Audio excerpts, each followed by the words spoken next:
It's really hard to capture the essence these days of how it actually felt to flick that transmitter on and have a space on the dial.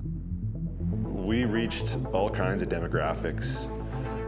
We had a phone line put in and the phone line wouldn't stop ringing. So we had people asking to work at the station and people asking to submit their music, people calling in from jail. It was amazing. And I don't think people realized that it was broadcast from a basement in the north end of Winnipeg. All I did in Winnipeg was put the antenna on the roof of my house, run the coax cable into my bedroom, and we powered up this little rack mount transmitter. And yeah, basically you can start very simple by plugging your laptop into it. You don't even need a mixer.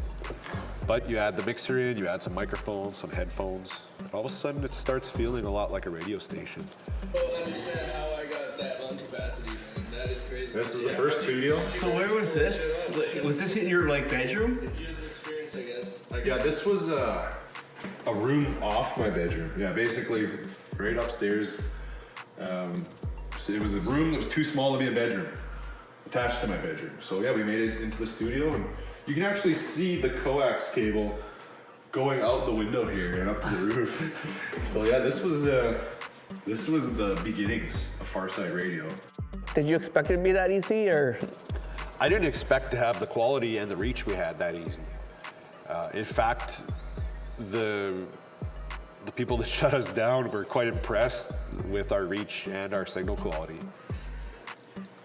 And then I will show you the most recent studio that we left with in Winnipeg was this. So when the CRTC came, this is what they toured? Yeah, exactly. Did you feel like they were looking for you or trying to catch you, or? I didn't think they were actively looking, and I don't think we were even on their radar until they started getting complaints about us.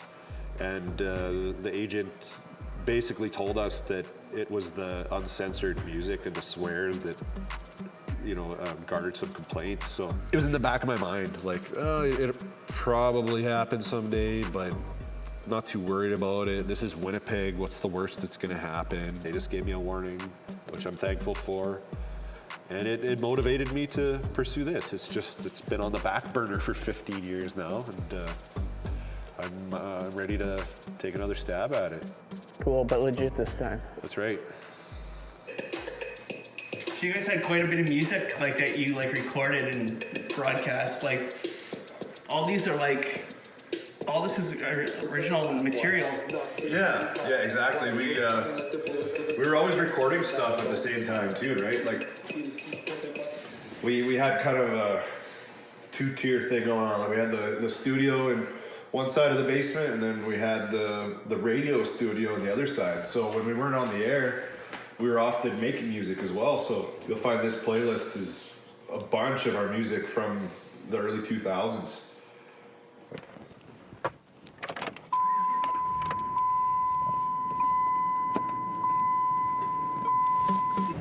So what do you like about living in Grandview, a small community here?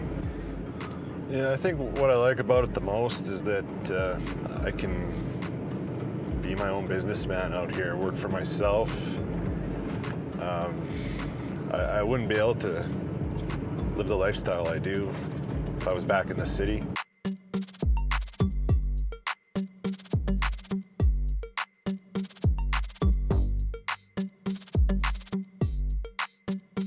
Why do you think people should care that you wanted to bring GVFM to Grandview? The one thing about this, again, is there's no financial benefits from doing it, right? We're doing it purely just because we love music and we love our community and we want to put something back in the community.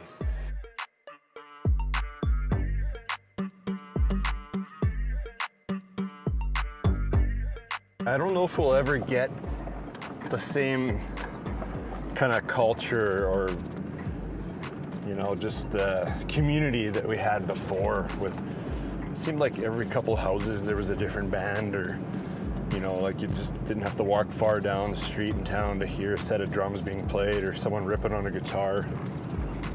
So, yeah, there's a little glimmer of hope that involving the community more and maybe the youth will kind of spark some interest in music again and creating music and being a musician.